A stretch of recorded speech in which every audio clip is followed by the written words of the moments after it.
جیسا کہ آپ نے سنا ہوگا کہ فلاں جگہ فلاں اسکول، فلاں پلاٹ، فلاں کالونی یا فلاں بنگلہ یا فلاں گھر یا فلاں گھر کا فلاں کمرہ آصف زدہ ہے، جنات زدہ ہے، وہاں پہ کوئی ٹھہر نہیں سکتا، وہاں پہ کوئی اسٹے نہیں کر سکتا ہے، اور جنات وہاں پہ کسی کو ٹکنے نہیں دیتے، یا وہاں کوئی رہتا ہے تو وہ مر جاتا ہے یا بیمار ہو جاتا ہے، یا فلاں گھر میں پتھر آتے ہیں، خون گرتا ہے،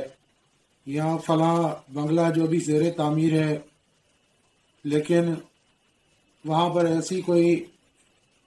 نادیدہ قوتیں ہیں جو اس کو تعمیر نہیں ہونے دیتی ہیں، ایسی زمین ہے جو بنجر پڑی ہے اس کو آباد نہیں ہونے دیتی۔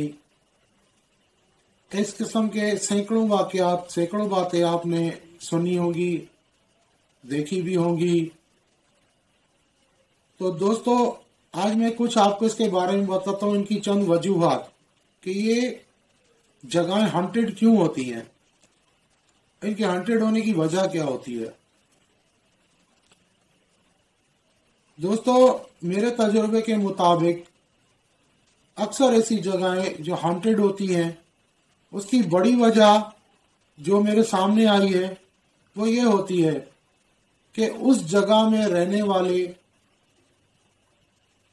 لوگ، ان میں سے کوئی، یعنی ان لوگوں کے اندر سے کوئی ایسا بندہ تھا جو اس جگہ میں رہتا تھا اور سفلی یا جادو وغیرہ کا کام کرتا تھا یا کوئی عمل کرتا تھا، اس کی رجت اس جگہ پر پڑی اور وہ جگہ آصف زدہ ہو گئی۔ یہ ایک بڑی وجہ ہے۔ آپ نے اکثر دیکھا ہوگا کہ ایسی زیر تعمیر جگہ ہوتی ہیں جہاں مزدوروں کو جو ہے وہ جنات کام نہیں کرنے دیتے، مزدور وہاں سے بھاگ جاتے ہیں، مزدوروں کو چوٹیں لگتی ہیں، بعض اوقات مزدور مر بھی جاتے ہیں، یا وہ جگہ خریدنے والا، بنوانے والا تکلیفوں کا، مصائبوں کا شکار ہو جاتا ہے، حادثات کا شکار ہو جاتا ہے۔ تو اس کی وجہ یہ بھی ایک ہوتی ہے کہ اس جگہ پہ کسی جادوگر نے پہلے اپنا کوئی ڈیرا قائم کر رکھا تھا، یا اس جادوگر کا اس گھر میں کوئی رہنے والا، کوئی جادو کرنے والا ایسا بندہ تھا جو کسی گھر کے کسی کونے میں، کمرے میں کوئی جادو وغیرہ کے عملیات کرتا تھا۔ تو جس جگہ جادو کیا جاتا ہے تو وہاں منحوس روحیں آ جاتی ہیں، منحوس چیزیں آ جاتی ہیں، اور پھر وہاں سے وہ جاتی نہیں ہے، اور جادوگر کے چلے جانے یا چھوڑ جانے، اس گھر کے جگہ کے چھوڑ جانے یا مر جانے کے بعد بھی ان کے اثرات وہاں قائم رہتے ہیں جو آنے والے لوگوں کو تکالیف دیتے ہیں۔ دوسری ایک وجہ یہ بھی ہوتی ہے کہ اکثر سفلی کرنے والے لوگ ایسی زیر تعمیر جگہ اپنی تجربہ گاہ بناتے ہیں، جو ابھی تعمیر ہو رہی ہو، تو وہ تباہی اور بربادی کے عمل کے عامل جب بنتے ہیں تو وہ تجربے ایسی جگہوں پہ کرتے ہیں۔ یعنی کوئی نئی جگہ ہے، نیا گھر ہے، نئی دکان ہے، نیا بنگلہ ہے یا نیا باغ ہے یا پارک ہے، تو وہاں پر وہ اپنے عملیات کا تجربہ کرتے ہیں، وہاں بیٹھ کر وہ تباہی اور بربادی کے اعمال جو ہوتے ہیں ان کا تجربہ کرتے ہیں۔ تو اس تجربے میں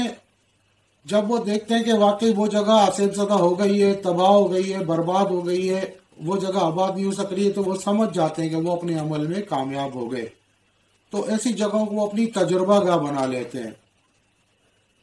کوئی ایسا عمل وہاں بیٹھ کے پڑھتے ہیں جس سے تباہی و بربادی آتی ہے، یا ایسا کوئی چلہ دشمن کو بیمار کرنے والا یا دشمن کے کاروبار گھر کو تباہ کرنے والا،